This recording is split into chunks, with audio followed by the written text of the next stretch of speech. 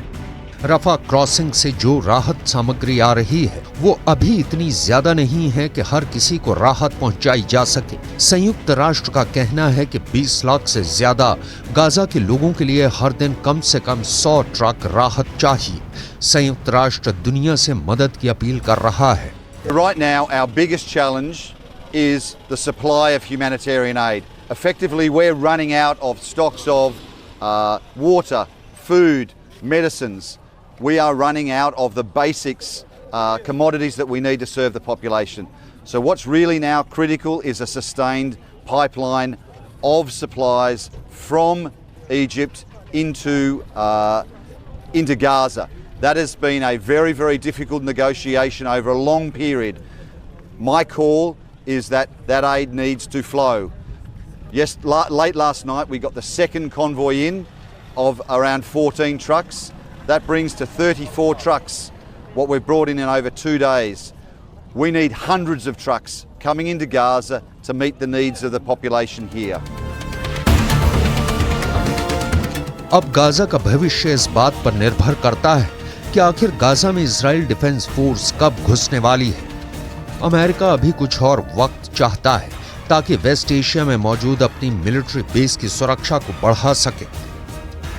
Iraq के बाद अब सीरिया में भी अमेरिका के एक मिलिट्री बेस पर हमला हुआ है।